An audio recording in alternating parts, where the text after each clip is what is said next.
Quando o Elon Musk coloca aquele tweet dizendo que o careca vai pra cadeia, ô Pitoli, isso vai acontecer. Isso é fato. Isso é uma questão de tempo. Perda de passaporte e lei Magnitsky, isso vem não só pra ele. Vem pra Gilmar Mendes, Toffoli, Gonê, Shor, vem pra toda essa turma aí. Isso daqui dá uma cadeia. Essa lei, bom, primeiro por questão de justiça, Vitória, eu acompanho o Paulo Figueiredo, eu gosto muito das análises do Paulo, ele tem uma visão diferenciada. E hoje tá no olho do furacão. Lá né? fora, e ele que levantou essa questão da lei Magnitsky, até ele marcou o Elon Musk, né, sobre essa lei, teve uma troca de mensagens ali entre os dois, e é uma lei que permite, tá, a penalização de pessoas fora do território americano. Como que isso acontece? Ai, Burgo, mas é a soberania nacional, tá? Eu vou passar de forma resumida.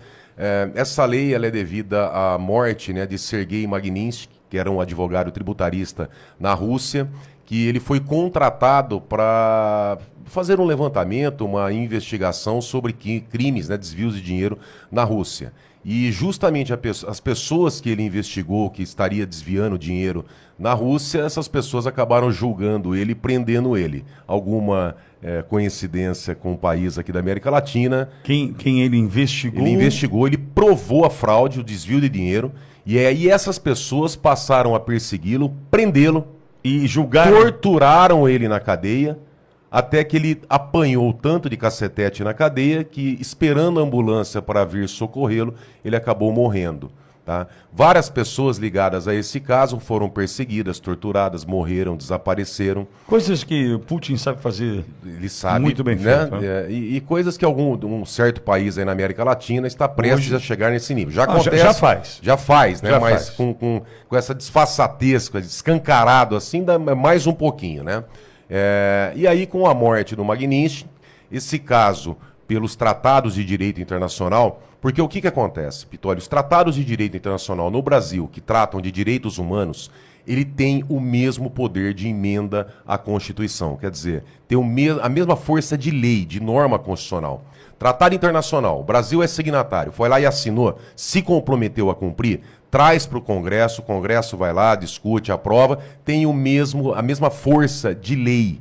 Tá? Então, mas o Pacto de São José da Costa Rica, por exemplo, é como se fosse uma lei no Brasil. O Brasil tem que seguir. É signatário, é obrigado a seguir. Uhum. Então, nesse caso, os Estados Unidos, né, de acordo com os tratados de direito internacional, ele criou em 2012, tá? Esse fato com o Sergei Magnitsky aconteceu em 2009. 2012 criou a Lei Magnitsky, aplicando sanções nos Estados Unidos, aplicando sanções, tá, aos policiais, juízes, enfim, as autoridades que cometeram essas atrocidades na Rússia, tá? Como bloqueio de ativos, como cassação de passaporte, algumas sanções a essas autoridades do governo da Rússia. O que acontece? 2016 tem uma ampliação, tá? E é isso que o Paulo Figueiredo ele fala, óbvio, com muito mais propriedade, porque ele está há muito tempo estudando em relação a isso, mas tem uma extensão. Inclusive, existe uma lista que o Paulo também fala, que é a lista OFAC. Você vai lá colocando essas pessoas, né, identificando essas pessoas que cometeram não só crimes financeiros, mas crimes contra os direitos humanos. E é aí que tentam encaixar o Alexandre de Moraes. Morte do Clezão, enfim, a gente ficaria aqui... Campo de concentração da Polícia Federal. Prendendo senhorinhas, enfim. Crianças. Tá, sem duplo grau de jurisdição e tal. O Brasil, como é signatário de vários tratados de direito internacional, ele é obrigado, o país é obrigado a coibir a censura, por exemplo. Esses ataques contra os direitos humanos, quando o país não coíbe, que ele ele assinou o tratado, ele se obrigou. Outros países que também são signatários desses tratados podem adotar sanções. E nesse caso, pela Lei Magnitsky, cabe uma ordem executiva ao presidente Trump. Não tem esse negócio de, vai entrar com uma ação na justiça, porque vai cair num juiz lá que é de esquerda. Não. A indicação é do presidente. É óbvio que passa para as comissões no Congresso, mas depois de aprovado vem a indicação. E aí são várias sanções, tá? Por exemplo, corta ativos. Todos os ativos da autoridade ou da pessoa que foi indicada nessa lista OFAC, né, pela Lei Magnitsky, acaba sendo bloqueado nos Estados Unidos. Porém, tem as sanções secundárias. E aí que pode pegar. Tem gente que fala assim, mas se o Xandão ficar proibido congelar os ativos, ele não tem dinheiro nos Estados Unidos, então Ele não está preocupado. Mas espera um pouquinho. Pela Lei Magnitsky tem as ações secundárias, quer dizer, quem comercializar, quem negociar com uma pessoa que está bloqueado pela Lei Magnitsky passa a ser proibida de negociar também com os ativos com o governo americano. Então vamos supor, tá, que o Alexandre de Moraes seja incluído na Lei Magnitsky. Tá? Primeiro que ele já vai perder o passaporte dele, isso é fato. Mas até aí... Isso vai ser replicado mundo afora. Vai pelo seguinte, porque não é só o Brasil que está passando por censura. Aí eu volto naquela situação. No globalismo, na globalização, o globalismo que está tentando dominar o mundo, tem vários países, várias nações que estão trabalhando nessa mesma linha de censura. A União Europeia, por exemplo, tem vários países que estão lá brigando para censurar as pessoas. Então essa luta dos Estados Unidos, a luta da democracia contra a censura pela liberdade de expressão é uma luta mundial. Agora, aqui no Brasil, como ultrapassou todas as barreiras, provavelmente eles vão usar o caso do Alexandre de Moraes, que já que ele é o ponta de lança no Supremo, né? Porque tem muita gente por trás dele, não é só ele, óbvio que não. Tá? Ele vai ser o ponta de lança também nesse embate, né, nessa cruzada dos Estados Unidos. A partir do momento que ele perde o passaporte dele, Vitória, mas poxa, ele não vai mais poder ir para os Estados Unidos? Ele não está nem aí com isso. Acho que o Alexandre de Moraes está preocupado em ir para os Estados Unidos, não ir para os Estados Unidos. Acontece o seguinte, entrando na Lei Magnitsky, sendo indicado, tendo os ativos dele bloqueados, quem for negociar com ele acaba também entrando nessas sanções. Há uma possibilidade de extensão dessas sanções. E aí onde é que pega que o Figueiredo tem falado muito? Ele vai movimentar o dinheiro dele aonde? Ele vai movimentar no banco BGT. Tá, mas peraí, então ele está negociando, ele está sendo sancionado. O banco vai transacionar? Como é que chama? É a pena de morte financeira que eles declaram. Por quê? Uber, ele vai pegar um Uber. Só um exemplo. Ele vai no McDonald's. McDonald's é uma empresa americana. O McDonald's vai vender, vai colocar o CPF dele na nota, mas espera um pouquinho, ele está na lista OFAC, ele não pode negociar com empresas americanas, é proibido em todo mundo. Mas ele está no Brasil, mas o McDonald's é uma empresa americana. Operadoras de cartão de crédito. Mas ele passou o dinheiro para transferir o dinheiro para a esposa dele. Opa, espera um pouquinho, a esposa dele está participando disso aí, tá? Opa, vai entrar na lista OFAC também. Mas ele comprou tal coisa, quer dizer, por que ele vira, como diz o Figueiredo, um pestilento? Porque ninguém quer saber do cara. O cara apresenta um risco para qualquer empresa. E aí que entra, ontem o Eduardo Bolsonaro também citou essa possibilidade, que a hora que chegar, porque vai chegar, tá? Isso vai acontecer, isso é fato, isso é uma questão de tempo. Óbvio, mas não aconteceu por quê? Porque foi um mês que o Trump entrou, mas que vai acontecer, vai. Perda de passaporte e Lei Magnitsky, isso vem não só para ele. Já estão agora relacionando que vem para Gilmar Mendes, Toffoli, Gonê, né, Schor, vem para toda essa turma aí, tá? Enfim, a hora que chegar esse pessoal, eles viram os pestilentos. Qual que é o segundo passo da ditadura? Mas, eles então... virarem a chave e realmente assumirem. Nós somos uma Venezuela e agora vai pro pau. Então, peraí, Bogô, surgiu uma dúvida aqui minha. Se eles são servidores públicos, o governo federal tem relação com eles, certo? O pagamento de salário, não sei como é que isso pode ser encarado. Os subsídios de um ministro do Supremo, não sei como é que é chamado isso. O governo federal terá que exonerar, terá que... Porque, minha dúvida, não sei se você entendeu. Entendi. Né? Porque, pera um pouquinho, quem é que mantém vivo esses caras financeiramente falando? Hoje é o governo federal que, via salário de um ministro do Supremo, mantém o cara em pé. Não, aí entra a soberania. Você não vai ter exoneração porque tem a soberania do país, ele continua, enfim, vamos ver até quando os grupos econômicos, né, okay. Então, mas as relações, ele não pode ter relações financeiras. O problema é o banco, ele vai negociar esse dinheiro aonde? Tem cartão de crédito. Mas o Banco do Brasil vai comprar lá uma viagem de avião. Mastercard. Como é que ele vai usar o Mastercard? Um Visa? Visa. Entendi. Tem American como? Express, não tem. Mas ele vai ter que pegar o quê? Um caminhão, ir lá no banco com um caminhão, né, umas carretas, né, porque deve ser grana pra caramba, e tirar em papel. Ou investir em criptomoeda. Porque ele vai deixar no banco, no BGT, no Bradesco, sei lá, mas espera um pouquinho, esses bancos precisam do sistema americano também, porque as transações internacionais são feitas por SWIFT. Sim. E quem negociar com esses caras podem ser incluídos. Burgo, mas você acha que os Estados Unidos vai fazer uma coisa dessa? Meu Deus, quem faz uma pergunta dessa, quem questiona isso aí, é porque não entendeu o que está acontecendo no mundo. Olha o que aconteceu com o Zelensky. O cara foi lá, tudo está indicando que ele conversou com líderes europeus para expor o Trump e aí a gente prestes a ter uma terceira guerra. Será que os Estados Unidos está... O Trump, você acha que está muito preocupado com o Alexandre de Moraes? Coloca o cara lá na lista. Porra, bota essa... Alexandre de Moraes, ele é bonzão para nós. Para mim, para você aqui, porque ele mete coloca a gente no inquérito, né? Vai lá, caça o passaporte do Eduardo Bolsonaro, bota o Pitoli lá, o João Vitor, o Borgo no inquérito, prende. Aí ele é bonzão, ele é ferão, né? Canetona. Agora, para Trump...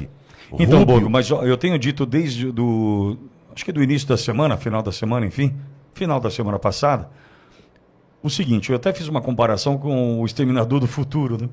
Quando o inimigo do Schwarzenegger lá, o T-1000, cai na caldeira, né? Onde ele é derretido ali na caldeira, e você, quem se lembra do filme, se lembra que ele se debateu, até o fim, gritando, urrando, aquela coisa toda. O que eu estou tentando dizer é que a gente não pode imaginar que essa turma vai assistir isso calado. Vem em mim, Lei Magnífica. Não vai. Não, mas qual que é a alternativa? Ninguém larga a mão de ninguém. Eles vão gritar. O Pitoli, mas o Alexandre de Moraes ajudou a formatar a nota do Itamaraty e tal. Meu irmão, você imagina se o Lula falar assim, olha, eu vou explicar o porquê que eu saí da cadeia. Qual que era a minha missão? Não tem como. Quem negociou comigo a minha saída da cadeia? Alexandre de Moraes, tudo isso que ele está fazendo, você acha que ele está sozinho? Não, jamais. É óbvio que ele tem apoio. Ninguém solta a mão de ninguém porque está todo mundo com o rabo preso. E não tem alternativa. Não tem como o cara chegar agora e falar assim, então agora eu vou para a Lei Magnífica, agora então os Estados Unidos estão me forçando. Ele vai fazer o quê? Ele vai falar assim, então eu vou preso. Então tá, tudo bem, então vai. Olha, pratiquei censura, ofendi os direitos humanos. Ele interferiu. O pessoal, tem gente que vem falar da soberania brasileira, é a soberania americana que ele interferiu nas ordens. As ordens que ele deu de prisão, por exemplo, de afastamento de sigilo, de quebra de dados pessoais com as Big Techs, não foi por carta rogatória, que é obrigado. Ele não pode mandar carta e-mail. rogatória é seguir um rito, seguir um caminho processo, dentro do outro. Né? Quando o juiz manda uma ordem, por exemplo, para outra cidade, né, comarca ou para outro estado, é carta precatória. Para outro país, desde que tenha acordo entre os países, é carta rogatória. Por que tem que ser através disso? Porque quando chega essa carta rogatória com a ordem judicial, a autoridade dos Estados Unidos vai analisar. Opa, pera um pouquinho, a carta rogatória é contra cidadão americano? É. O crime que está sendo imputado no Brasil também é crime aqui nos Estados Unidos? É. A pena é superior a 4 anos? É. Opa, então agora vamos começar a decidir se vai ser cumprido nos Estados Unidos ou não. Agora, os e-mails com ordens ilegais do Alexandre de Moraes feriu a soberania americana, é óbvio. No caso do Rambo, ordem de prisão lá para uma residente, uma pessoa que está dentro do solo americano, virou bagunça. Por quê? Porque ele tinha um amparo da CIA, do FBI, do Biden. Imagina a CIA e a FBI dando guarida para as suas decisões. Não, o cara virou, ele falou assim, quem que vai derrubar a CIA? Ele não imaginava que isso está acontecendo. Agora, mas ele vai se entregar. Não, ele vai dobrar a aposta, ele vai triplicar, ele vai... É nato, sabe? O ditador... A pessoa, o déspota, a pessoa que descumpre a lei, ele vai até onde der. Por quê? Porque a alternativa seria ir para a cadeia. É por isso que aconteceu o que aconteceu com Saddam Hussein, com Muammar Gaddafi. Sim, porque não tem alternativa. Não tem alternativa. Qual que é a alternativa? A outra alternativa, ir preso ou se entregar? Não, eles vão lutar até o final. É resistência, isso faz parte. E eles vão ficar brigando até onde conseguir. Bugou. Mas nós temos um detalhe aqui, Pitoli. Até onde o sistema financeiro, os Almoedos da vida, os Faria Larmes da vida, até onde esses caras aguentam? Rede Globo, por exemplo. Será que vão querer que o Brasil se transforme numa Venezuela? E esses empresários, esse cara da Brasil Investe, por exemplo? Será que esse cara vai querer a destruição total do país? Porque o Lula não pode soltar a mão de não sei quem, porque o Gilmar Mendes, porque o Alexandre... Então, a minha pergunta para vocês, aliás, são duas questões. Não é mais fácil para esses caras entregar algumas cabeças? Opa, as mais caras? Opa. Como chega, por exemplo, em Goni, em Shore? Por que essa lei pode atingir esses, Boa? Porque eles participaram. O Shore, delegado da Polícia Federal, praticando várias irregularidades. E aí vai chegar, por exemplo, no Felipe Martins, que é outra situação, Pitoli, que vai explodir.